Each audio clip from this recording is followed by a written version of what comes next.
Okay, so tonight our speaker is Teresa Bouza, and she will be speaking about what is power. So sounds like a very powerful Dharma talk. So Teresa, can you please unmute yourself? There we go. And I'm going to spotlight you so you can put it back on gallery view. Great. Yeah. And I think everyone knows Teresa. So welcome, Teresa.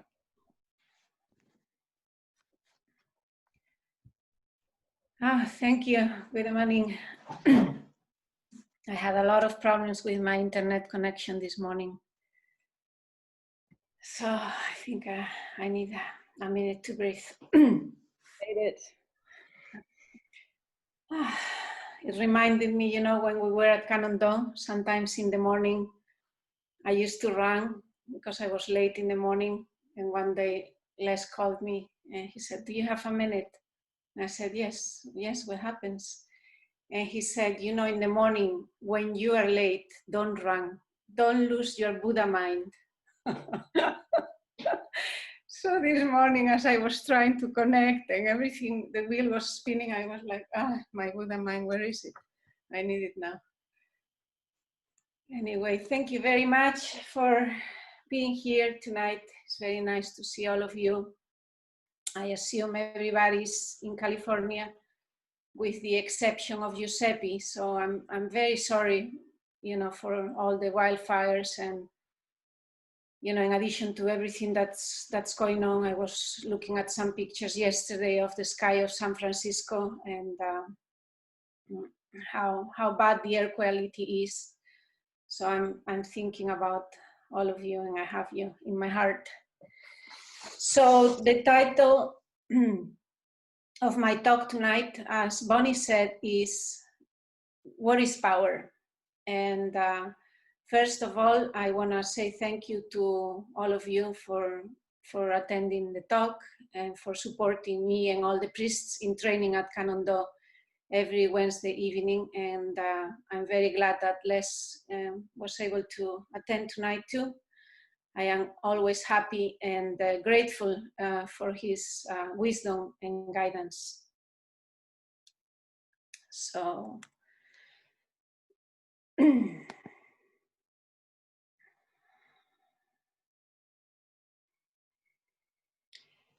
I would like to start by reading a short poem. And the poem says, "When a bird sings, the mountain becomes more calm. When a bird sings, the mountain becomes more calm."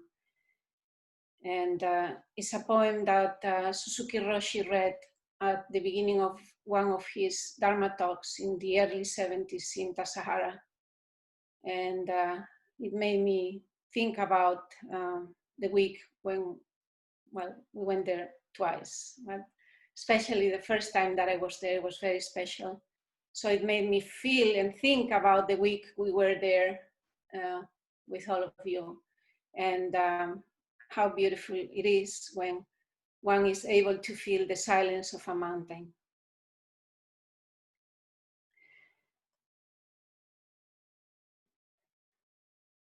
So last week, I attended the online conference of the Soto Zen Buddhist Association. And the theme of the conference was Zen, Love, and Resilience, our role in a chaotic world. During one of the breakout groups, we were asked the question, what is power? And some of the answers that came up were, power is the ability to make or influence decisions or change. Power depends on the circumstances, says somebody else. A teacher might have power at the sendo, but not at the doctor's office if he or she gets sick. Power is something we give away, said somebody else. The breakout group included a small number of participants, and we met only for a few minutes, so there weren't too many answers, but one of them stayed with me.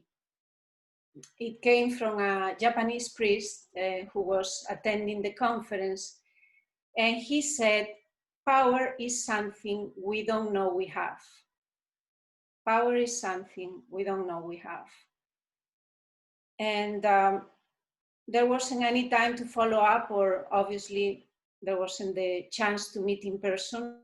So we moved to the next activity on the schedule, and I didn't get the chance to talk to that priest again, but his answer, though, stayed with me. I thought, someone who says power is something we don't know we have may, after all, know something about it.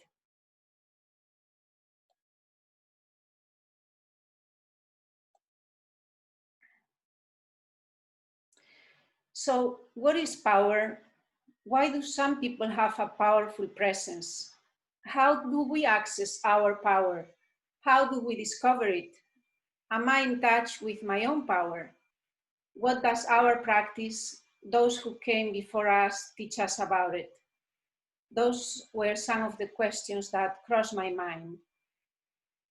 Being at a Zen conference, I wondered not only about my power as an individual, but also as a Zen student, a priest in training, as a member of a community, a Sangha, and also about our power in the deepest universal sense. Is it important to know or not? Maybe not. In 2 years from now, in 2022, Zen in America will turn 100, celebrating the opening of the first Zen temple in North America in 1922 in Los Angeles, the Zen Shuji Soto Mission. It was moving to see, during a presentation at the recent Soto Zen conference, the pictures of those first Japanese teachers arriving to the US. Especially, I was moved to see the picture of Suzuki Roshi walking outside San Francisco Zen Center soon after his arrival in the mid-50s. When I saw his picture, I thought that as Suzuki Roshi was walking outside San Francisco Zen Center, our teacher at Kannon was also taking steps that one day will lead to his meeting with Suzuki. And eventually, I too would start taking the first steps of my long journey to California, to an encounter with a Zen teacher and his teacher and the teachers that came before them.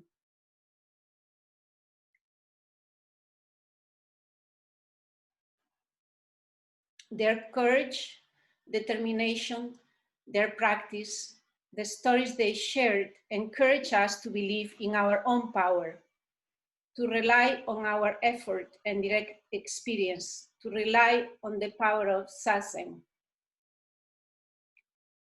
In an interview with French television network Arte, Zen Master Miyazaki Senji, the 78th abbot of Eiheiji Monastery in Japan, who passed away in January of 2008 when he was 106 years old, he said, and I'm quoting, "Dogen showed us the way. The sitting posture of meditation teaches us to lead a righteous life, even if it seems difficult to us. We are far too preoccupied with honors, social positions, vanity, selfishness, and all kinds of things. But we have to learn to overcome our desires. And for that, there is Zazen." And I thought, wow, isn't it wonderful to have that experience during Zazen when there is no place for desires and we are just devoted to each breath. I do believe that if our body is right, so will our mind.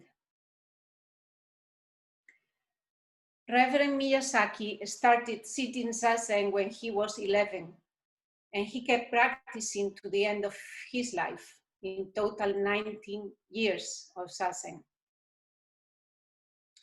Priests in training at Eiheiji remember how when they got to the sendo in the morning to light incense or set up the altar, he was already there sitting in the darkness with one of his attendants.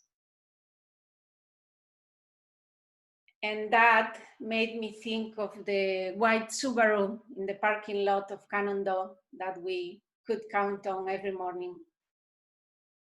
And also made me think how grateful I am for all the mornings that I spent sitting in silence with many of you. A few weeks ago, I shared with you what I think is a powerful story. It's a story about Master Nansen, an 8th century Chinese master. When he was about to die, he was asked by one of his students, "Where will the master be gone to in 100 years' time?" And Master Nansen replied, "I will be a water buffalo at the bottom of that mountain." And what I think he meant to express with that was his vow to serve, his bodhisattva vow to save all beings. Water buffaloes are called the living tractors of the East because of their enormous strength. And this summer, I have been going to a beach nearby to swim, and sometimes for exercise purposes, I walk against the tide, and that requires a lot of strength. So while doing that, many times this summer, the image of the water buffalo came to mind, and it occurred to me that one has to be strong to save oneself, and more so to save all beings. In one of those early 70s Dharma talks at Tassajara, Suzuki Roshi said that we need to first understand our human nature and the true meaning of our life, our hunger and selfishness in order to help others. And I really think that's true. I was having a conversation with Les recently, telling him that, you know, it's been kind of a challenge for me to sit by myself without the support of a Sangha. And he reminded me of these stories that are common in Zen literature about the sage that is sitting in the mountain and that, you know, has all the wisdom. And he said, you know, it takes determination to get that kind of understanding. So having spiritual friends like all of you helps to maintain that determination. I think everything is easier, as the song says, with a little help from our friends. At the end of October, Mushin Patricia Ikeda, she is the co-founder of East Bay Meditation Center in Oakland and a long-time socially engaged Buddhist activist, will be a guest speaker at our online sendo. And she is a big believer in the power of a spiritual community, the power of Sangha. For Mushin, our own survival depends on the creation of beloved community, a term that was used during the civil rights movement by Reverend Martin Luther King, who envisioned a society based on justice, equal opportunity, and love of one's fellow human beings. Beloved community describes a society in which all are embraced and none discriminated against. And I enjoyed reading the opinions of Thich Nhat Hanh about Sangha. He believes that the Buddha of the future, Maitreya, the Buddha of love, will not be an individual but a community. And in a beautiful Dharma talk given in 1997, titled Sangha, he said, "The Sangha is your protection. It is the raft that will carry you to the shore of liberation." And he continued, "A Sangha that practices love and compassion together is the Buddha we need for the 21st century. It is up to us to bring the next Buddha into existence, Maitreya, the Buddha of love. We have the privilege and the duty to prepare the ground for bringing that Buddha to life, for our sake and the sake of our children and our planet. Each of us has a role to play. Each of us can bring the Buddha into our daily life by practicing mindful living. Each of us is a cell in Maitreya Buddha, the Buddha of the 21st century, the Buddha of love. So that is what Thich Nhat Hanh believes, and it's nice to think about the power we have as members of a Sangha. And to end, I would like to read something from the diaries of Reverend Miyazaki Senji, the abbot of Heiheiji that I mentioned before. He kept a daily diary where he wrote on which day of which month certain flowers bloom, and on which day of which month certain insects start their activity. And in his diaries, he wrote, "Year after year, these dates remain almost the same. That's Dharma. Great nature is in accordance with Dharma, quietly carrying out the truth. That's how great nature is. Nature does not seek to be admired or praised. There is no reward regardless of how much work it does. At a certain time, flowers bloom. With or without praise, they do what they have to do. When the time comes, they live quietly. That's what being is. That is practice, teaching the truth." According to him, we should live imitating nature. He said the blessings of nature unfold in meditation. And I was surprised to read that he believes that a few minutes in the morning are enough. So tonight, this morning here in Spain, I am grateful to Reverend Yoke Yokoyama, a Japanese priest living and teaching in New York, who, during the Soto Zen Buddhist Association conference last week, said, "Power is something we don't know we have." He trained at the Heiheiji when he was a young monk, and while being there, got the chance to meet Master Miyazaki Senji.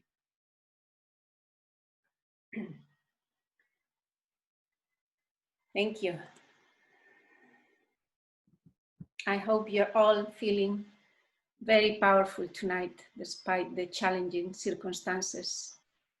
And I would love to hear from you what you think power is, and any insights or comments you might have.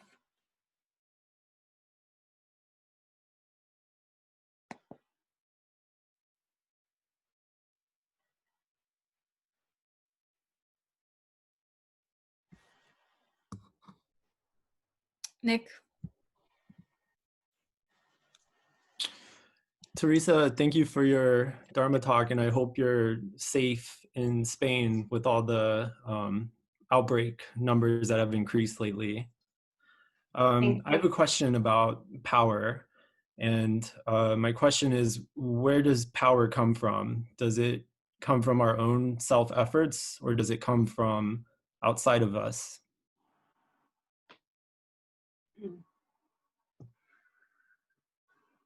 Thank you for your question, Nick. I would also love to hear what you think, but regarding where power comes from, I think is a combination of Buddha, Dharma, and Sangha. And yeah, I believe the deeper you go into your practice, the more connected you are to something that is really powerful and grounding. But the Buddha trip, as they say, is a long trip, so it's nice to have friends along the way. Thank you. I hope you're well too. Are you still in Kansas? I am. Thank you for asking. And we're actually having a cold front here. There's apparently some snow expected through Wyoming and Colorado. So just everything's very surreal. But thank you so much, Teresa. Oh, thank you. It's nice to see you. I think the British Queen said about a year that it was the annus horribilis, but I think this is truly the annus horribilis.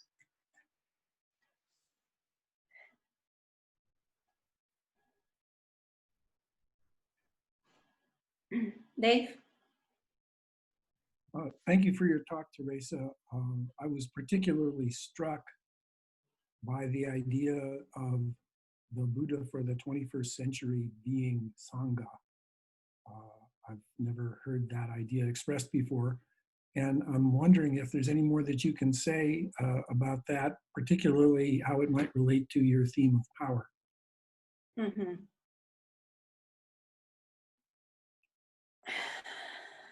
Yeah, it's beautiful to think about it, right? That it will be a community, that the next Buddha will be a community.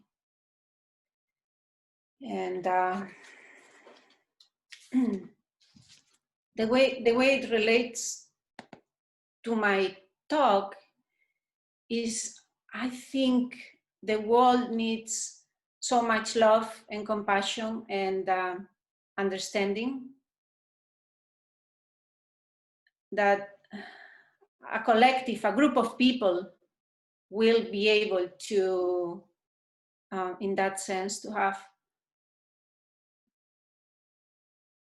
much more of an impact than just an individual. I like what you said once. It really stayed with me. Or I don't know if it was you or Umar who said that when we sit zazen, we are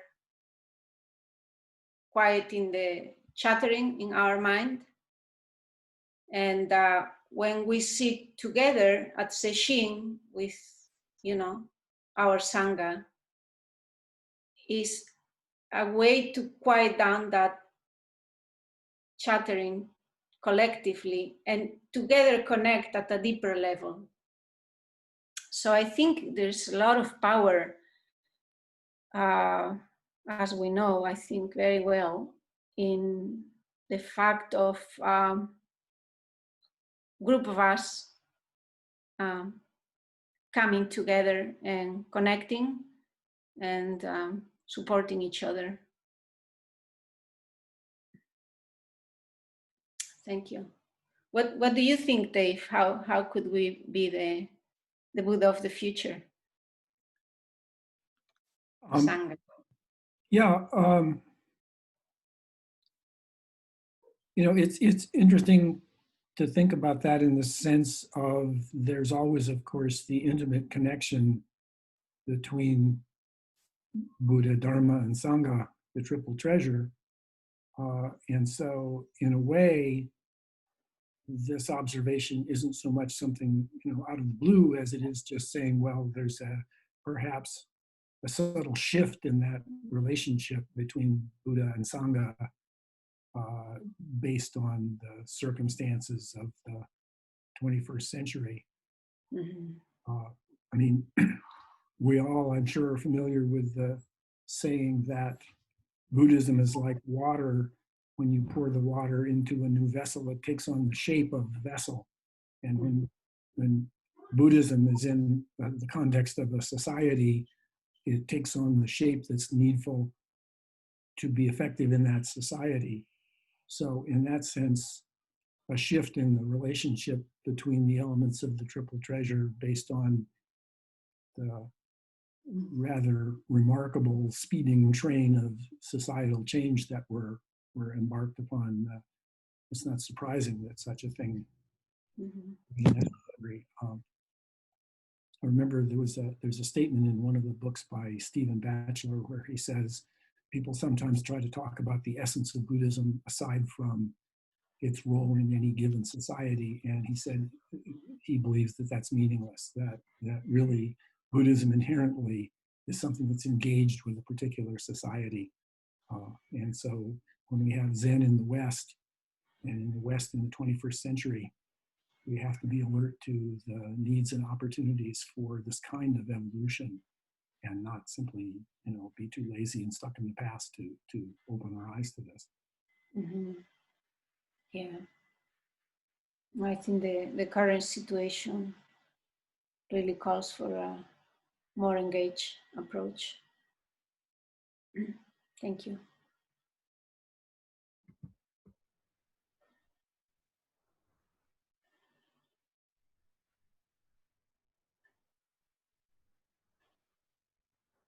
Vanessa?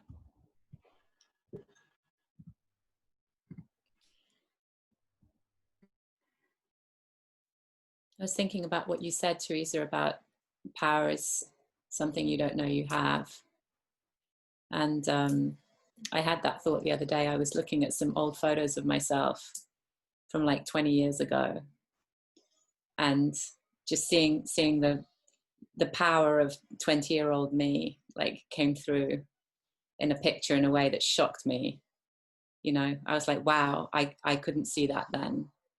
And I couldn't see what power somebody in their 20s has. I guess you have a different kind of power for every stage of your life. But, and it's something that maybe you can only see in retrospect. My question is, would you differentiate power from strength?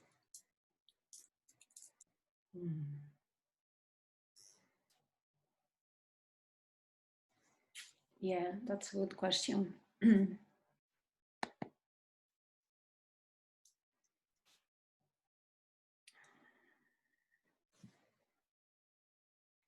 I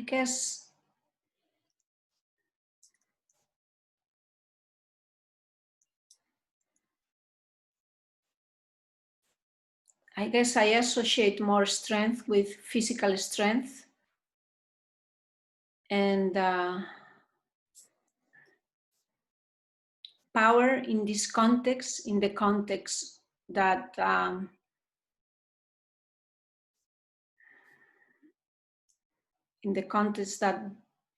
happened during this conference, in our spiritual context, I guess I related more that something that is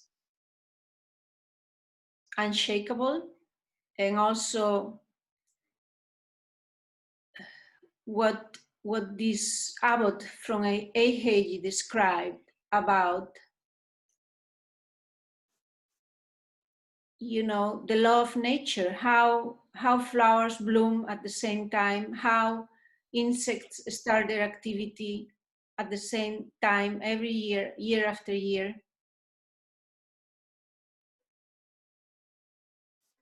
And to think that we are part of that too, of that flow of life, and that this continuous practice is bound to support itself. So if we are this summer, we will be this fall. If we are this fall, we will be this winter, and so on.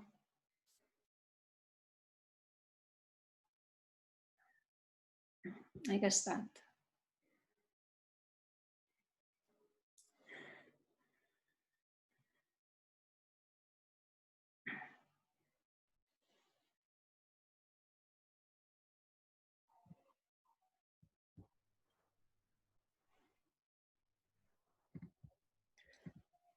Teresa, thank you for your talk. I think power is a really important topic because we have so many mixed messages about power, and we're not supposed to want power, but actually we do need power to be effective in our lives.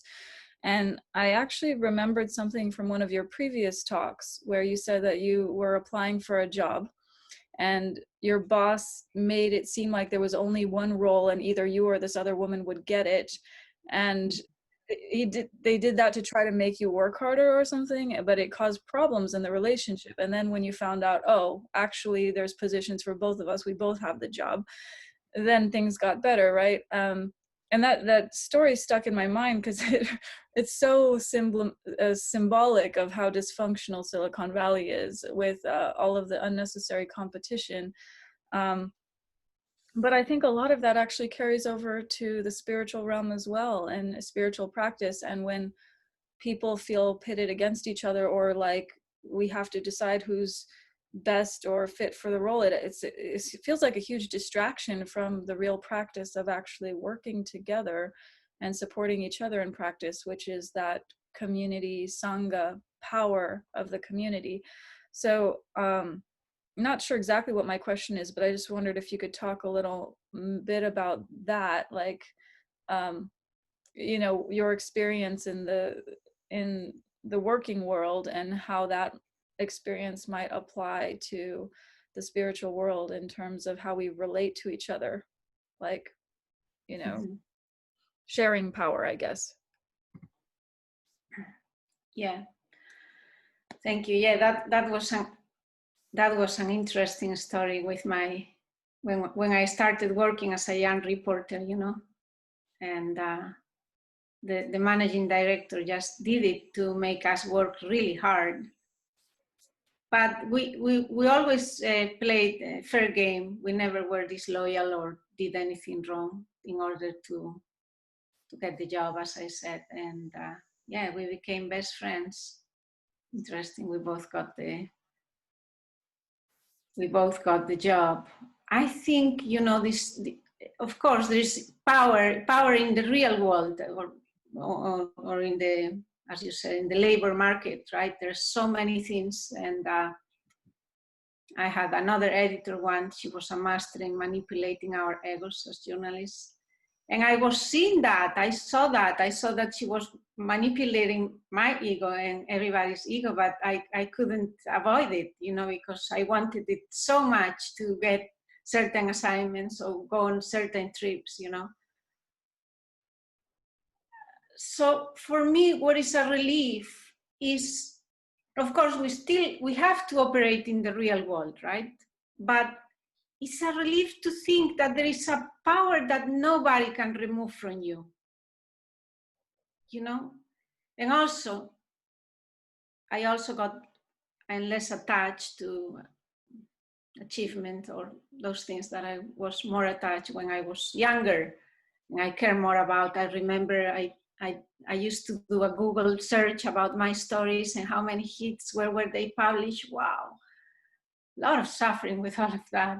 I don't know how you can be able to just, I guess it's what we were talking a few weeks ago, that, you know, if you are not attached to the results, you just do it fully, completely, and you just forget about the other parts. It's difficult though, you know, it's difficult. I mean, I love my job and my career as a journalist, but I suffered because I was so attached to it and I wanted it so much and I care so much about it. So that made it wonderful, but also a source of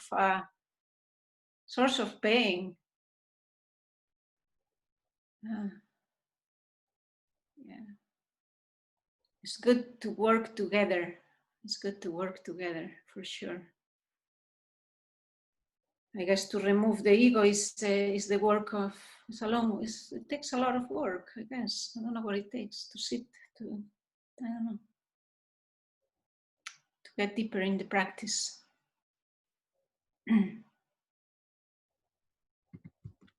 But I know that you have struggled quite a bit with the power in Silicon Valley, power dynamics. Yeah.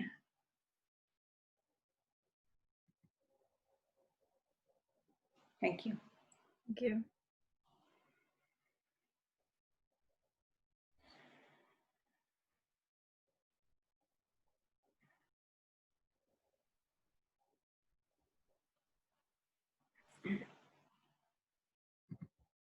Craig. Thank you so much, Teresa. It's always lovely to hear you even from so far away and to hear everybody else as well. The thoughts that came to my mind when you were talking, and actually hearing a lot of the discussion afterwards as well is about power and about Buddha, both through space and through time. And the idea of Buddha as Sangha and as about a collection of people feels like kind of people and Buddha distributed through space. Then the phrase about all Buddhas 10 directions 3 times, or all Buddhas of past, present, and future. I often find that very kind of comforting and inspiring to remember that although we're trying to kind of live in the present moment, it is part of this kind of infinite continuum of time. And you talked about like 100 years ago when Zen first came to America, or lectures in Tassajara in the 70s, or your first steps towards meeting a Zen teacher, or the recurring cycle of flowers blooming and insects buzzing. There just seems to be, like, it comes up a lot, this idea of things happening through time. And it made me think that perhaps maybe this is also related to the power versus strength thing. Maybe strength is something that you have, but power is something that moves through you. It's not so much like a static thing that you hold and wait, to deploy. Power is situational, and it can only happen over time. Because the power that you hold, that you influence now, has its effect, in the future and over time, for good or bad. Yeah, so I don't really have a question. I just wanted to share the thoughts that your talk inspired. And I guess the Buddha as Sangha thing, I also do find very thought-provoking and quite inspiring as well. It's a lovely notion to consider.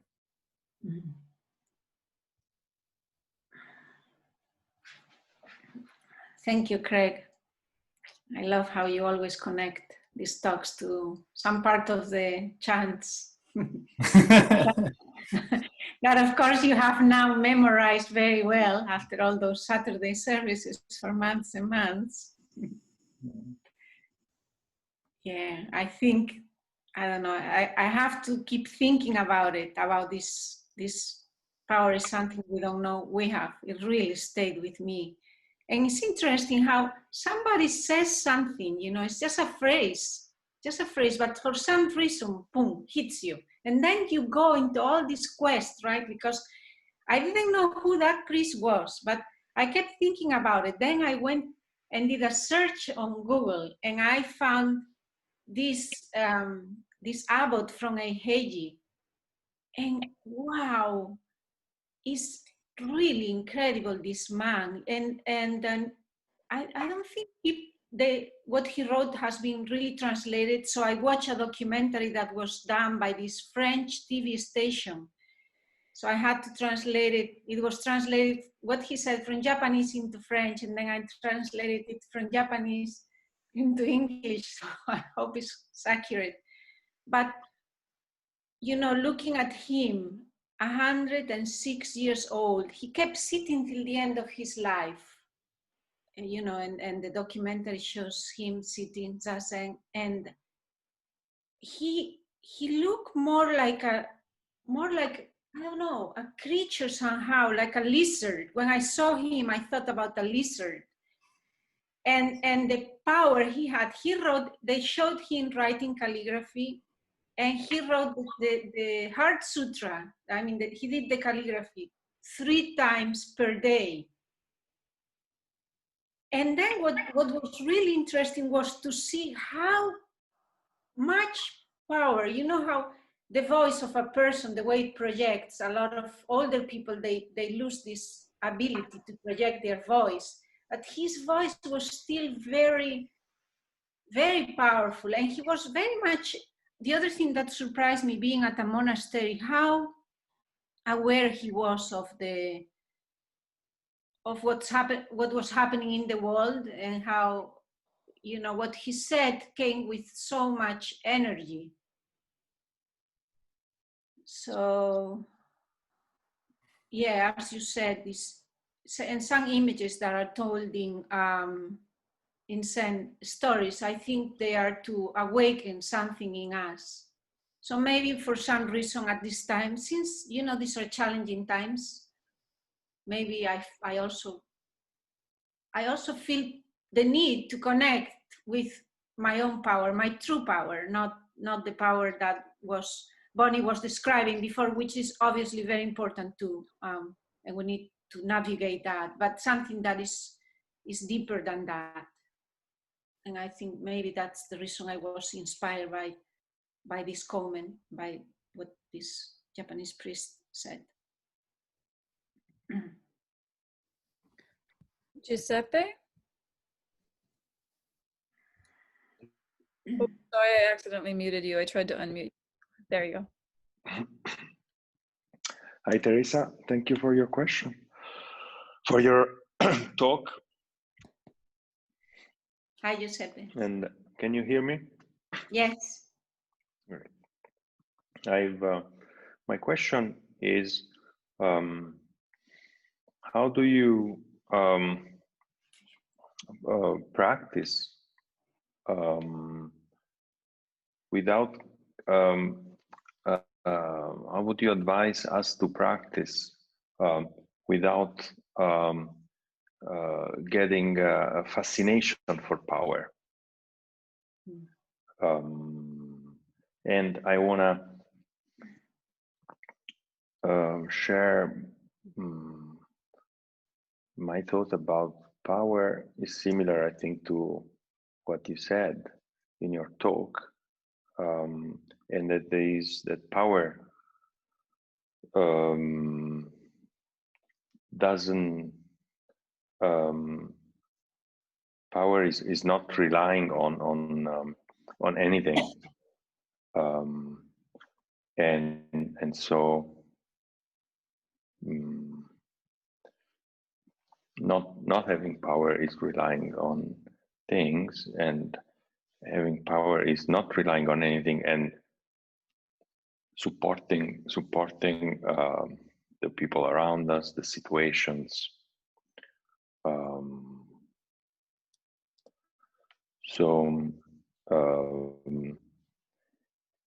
And I think in that sense, there is no difference between the more between a spiritual power and the practical power, you know, because I think the leader is always the one that the other people are relying on, and also it doesn't rely on situations. Otherwise, it wouldn't have leadership, true leadership. But so how do you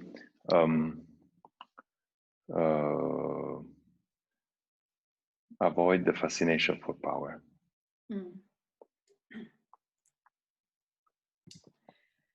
Thank you, Giuseppe. I'm glad that you are connecting to these talks too. Yeah, how to avoid fascination with power in the context of practice.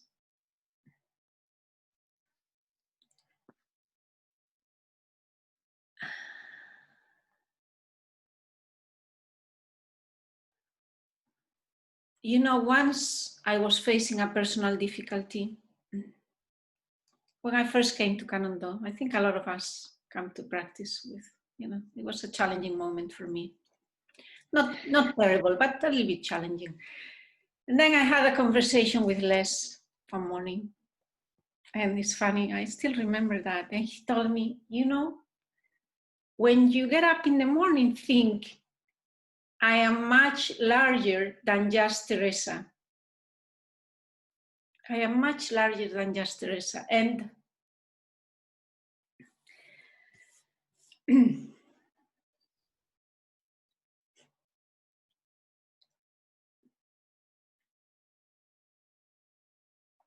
You know, I can still remember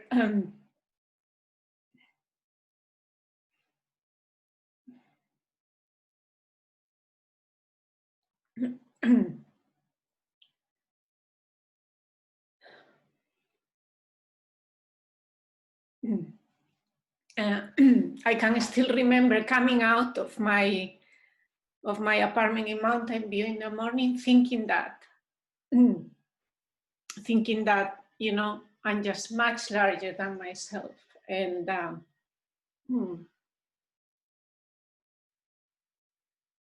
I think that's how I would talk about power. So it's not, you know, it wasn't about my power. Oh, power. I think that's a way to disconnect it from any fascination, because it's not really your power. It's this power that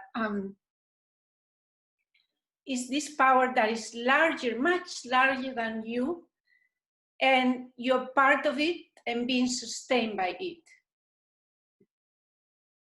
Even if you haven't experienced it yet, if you don't feel it in your bones yet, you are part of that. So it's because it's not about you. For me, there is not the temptation of being fascinated by it, but supported, you know, by it.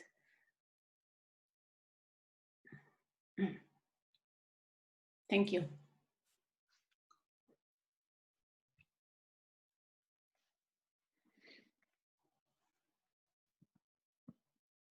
Sorry, Jayashri. Yeah, can you hear me? Yes. I'm not sure. Yes. Okay. Hi, Teresa. Hi. Thank you for your beautiful talk and for sharing all those experiences.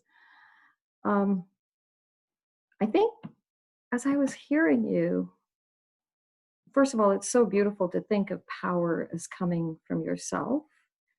Because when we think about it in practical terms, it's always something external. You know, managers have power over their employees and compensation and all these very practical kinds of things. And it's always, I mean, when I look at it from an academic point of view, it's power is always from some external source, the role, the money, and so on and so forth.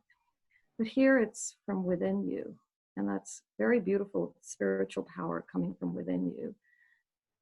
But I wonder, to get back to Giuseppe's question, you know, the separation, is it because the power is from the practice as opposed to really, so it's within you, but it's more a function of the practice. And it's not, it's there. I mean, I've been trying to struggle with that, it's not really you. It's the practice ultimately. And it's just that because of the practice, you get this, what Vanessa was talking about is this inner strength. And then it spreads through the Sangha. And then there's this collective wisdom we all have, which is a power, but it's not ours. Mm-hmm. It's within us, but it's not ours. It's the practice that is giving it to us. Mm-hmm. I don't know what you feel about that. So that's kind of my thought. Thank you, Jaya.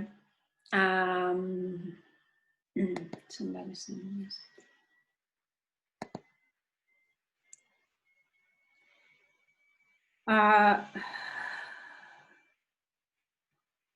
Yeah, I guess I'm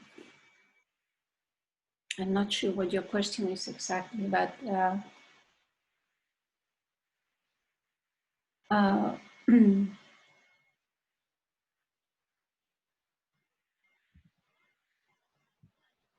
is your question related to how practice empowers us, or?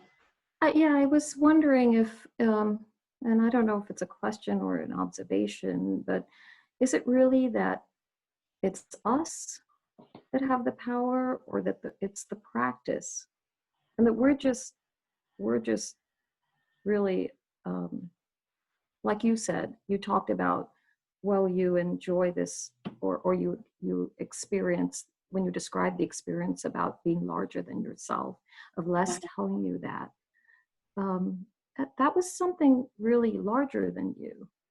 And so yeah, it's within us, but is it, I guess maybe it's just semantics, maybe. Right.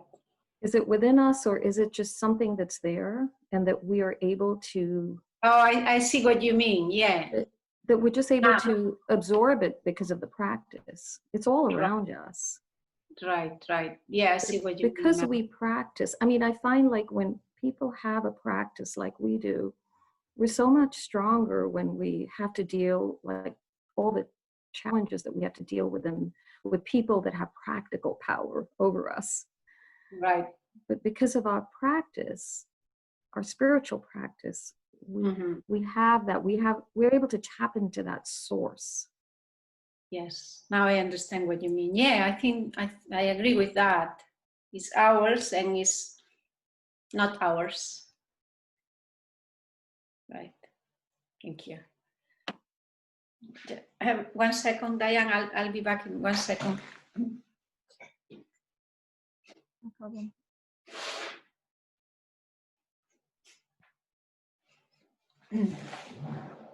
Sorry, yeah. Diane? Hi, Teresa. Whoops, I have to unmute. Oh, you're good. Oh, you already unmuted me? Okay. Hi, Teresa. Hi, Diane. I know it's difficult for you to sit, as you've said, by yourself and being so far away, but I hope you know we're all sitting with you when you're sitting. We are with you. Thank you for your talk. A couple of key words you said, I think you said the collective and the community and the Sangha. And I'm trying to weave it together with that image of nature and how the flowers know when to bloom, and the birds and the seasons.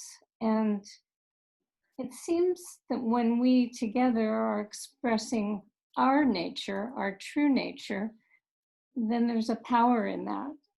And so that's the image that I got from your talk, that together when we are expressing our true nature, our Buddha nature, that collectively there's great power in that. It's like we're all kind of in tune with each other, and there's an energy that comes from that. So I'm thinking of power and energy, those two words. And I'm sure as I think about your talk over the next few days, more and more thoughts will be coming to me. So thank you. Thank you so much for stimulating a lot of thought and reflection. Oh, thank you, Diane. I know that you have been not thinking, but you have been feeling very connected to nature recently. And, I also like that image of, flowers and insects and nature. It's just doing what it has to do and not thinking. So they don't know, they just bloom. They are not thinking, oh, I'm blooming, what does this mean? Am I connected with the insect? Is me and the insect the same? It's just, I like that line from the Grass Hut, from Sekito Kissing, where he says, let go of hundreds of years and relax completely. There's something in that line that I like. Yeah. I feel like, we need to let go and relax completely. Yeah, there's something powerful in coming together, that's for sure. I don't know exactly what it is. Maybe we don't know, or maybe some people know and others don't know. There's this thing about Zen practice, that You always feel that there's something that some people know and you don't know yet, and that you can know it. So, but yeah, there is something powerful when we come together, when we sit together. And you know, about myself and sitting, I thought recently about what Brenda said in one of her talks. She mentioned that her daughter had a pillow, a meditation pillow, sitting in a wardrobe somewhere. You know, she was not using it. So I have been putting my pillow in different places in the house, but eventually it's like, you know, they say all the roads lead to Rome. So for me it's the same. Eventually, you know, I end up sitting, and it helps. You know, the Dharma has been very sustaining, because when I read these stories or you know, I see these teachers of all time sitting, I get inspired. So it's good to find sources of support. But I'm sitting again. That's good. Good. Thank you. Thank you. Okay, Columbine, and then. Hi, Teresa. Hi, Columbine. How are you? Good. How are you? Nice to see you. I'm well, thank you. Nice to see you. Yeah. I really like your explanation about how to Giuseppe about how to not get caught up in it, because it's really something that is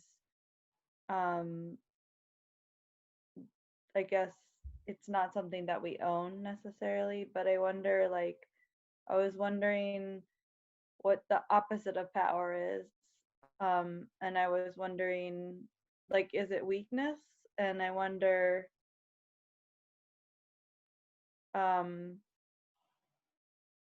it seems like weakness in Buddhism would be like yearning for something, wanting something, and in turn suffering. So I'm just wondering, I mean, is power just basically everything we're taught in Buddhism, not to want things?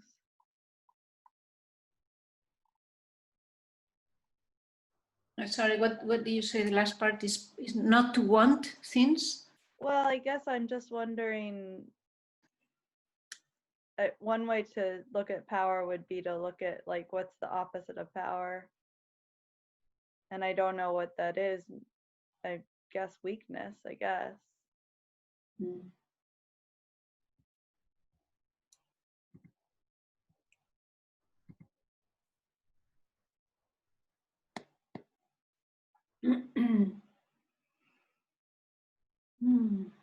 But I'm trying to understand why would you want to know what's the opposite of power, if I may ask? I guess it's one way to understand. I don't know, maybe my mind is twisted, but sometimes, like, for example, if you don't know the definition of a word, sometimes you'll look up the antonym, you know? Like, yeah, you don't know what anxious means, so then you look up, well, what's the opposite of anxiety? And you see, oh, it's calm, you know? So it helps explain what you're wondering it is. So I guess it occurred to me, if you don't have power, or if you aren't powerful, what are you? Or would that help explain what it is to be powerful? Yeah. I don't, you know, maybe in this context, I wouldn't want to talk about weakness. I don't think it's the opposite in this context with weakness. I think is maybe I'm seeing power in this context more like connection and understanding. So you always have that. You always have the power. It's impossible not to have it, right? It's like that every flower has that power. So we all have that. We all are part of that. So I guess maybe it would be the opposite, feeling disconnected, maybe.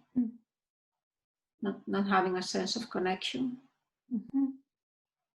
In this context, I guess. But that wouldn't be weakness. May for I me. ask, do you feel more powerful as you've gotten older?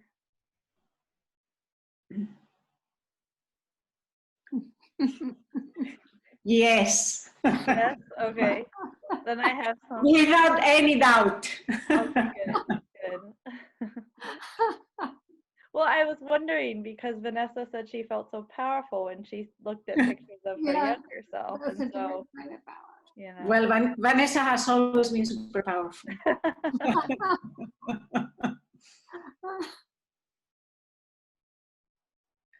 Yeah, for sure. That part of also being less attached is, for me, gives me enough power. But, yeah.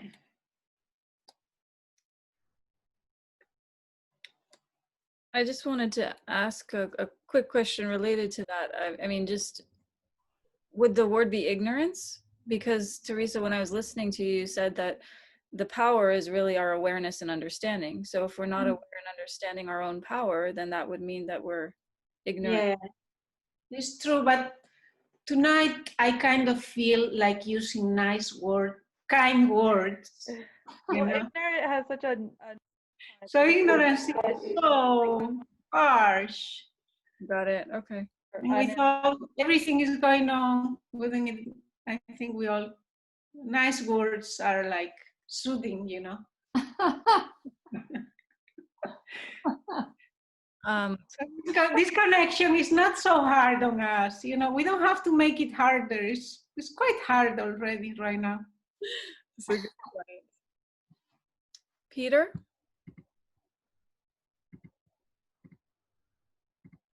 Thank you, Teresa. Hi, Peter. As we've been talking about this, and I keep thinking about Mahatma Gandhi. Vanessa, when you asked what's the difference between power and strength, I'm not sure exactly why, but immediately Gandhi came to mind, and I've just been reflecting on that through all of this, and finding this inspiration in power rooted in connection and interconnectedness and our common humanity, and finding that connection also to what you were expressing, Teresa, about you know, you're so much more than Teresa. We're all so much more than ourselves. I'm reminded of a couple of stories from Gandhi's life. One particularly, his last fast, which was right near at the very end of his life in Delhi, when there was rising tension between the Hindu and Muslim populations in India. It was immediately after the end of colonial British rule and the partition between India and Pakistan, and Gandhi saw the rising tension between the Hindu and Muslim populations in Delhi, and he brought an incredible power to that moment by expressing the anguish that he felt in seeing that disconnection between people, by expressing that anguish he saw, by bringing it onto his own body by fasting, and bringing suffering onto his own body, and demonstrating and bringing to everyone an awareness of the connection between all of them. I think by bringing suffering onto himself, he demonstrated to everyone else in the city the connection that they had with each other, and the anguish of the disconnection that they were hurtling towards. At the time in Delhi, the papers carried every day reports on his health from the doctors, and I think within 5 or 6 days there were 2-3 million people signing peace pledges, and it really changed the course of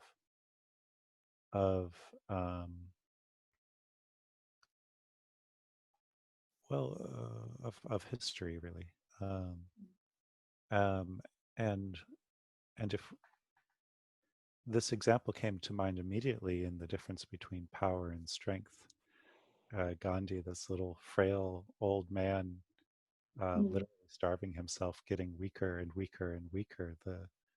In many ways, kind of the opposite of strength. Maybe strength in fortitude, maybe strength in his own dedication, but the incredible power in just demonstrating humanity and demonstrating connection, so much larger than himself. So it's been very inspiring. Thank you, and thank you everyone for this wonderful conversation. Beautiful. Beautiful, Peter. Thank you for sharing your insights and the reactions that came to you as a result of tonight's conversation. Yes, very powerful image of lack of physical strength, but still a lot of power. Thank you.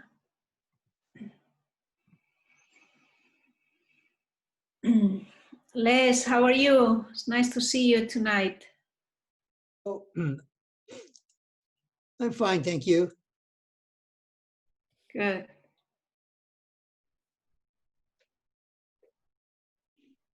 Anything you would like to share with us tonight? Oh no, I think enough's been said. Yeah. Good. Well, it's very nice to see you and see that you're well.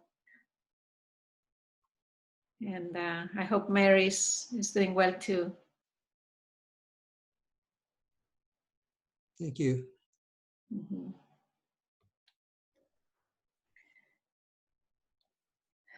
Final questions before we close tonight?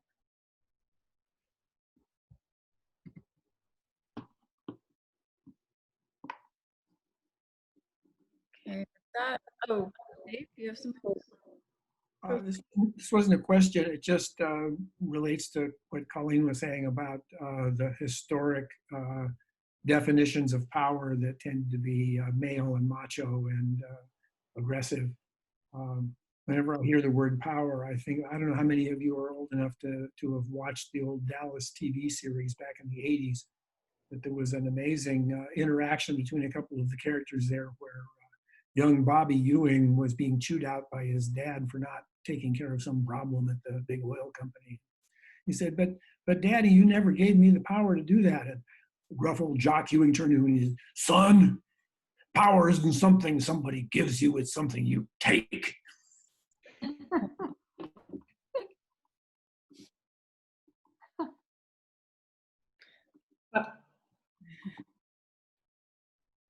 Maybe that is the opposite of spiritual power. Thanks, Dave. Okay, great. Any other questions? We can move to announcements. Teresa, do you want to announce Peter's talk this Saturday? Yes, so this coming Saturday, Peter, who is here with us tonight, will be giving a talk, a community talk, we called it, for the Buddhism in Society series, and he's going to be talking about income inequality, kind of the large picture, but also in our community. And I really look forward to your talk. I hope you can all participate. It will be from 10 a.m. to 11:30 a.m. And next week, Vanessa will be our guest speaker. And I think that's all for announcements for now. I don't have anything else. Dave, are you trying to say something? Because you're on mute.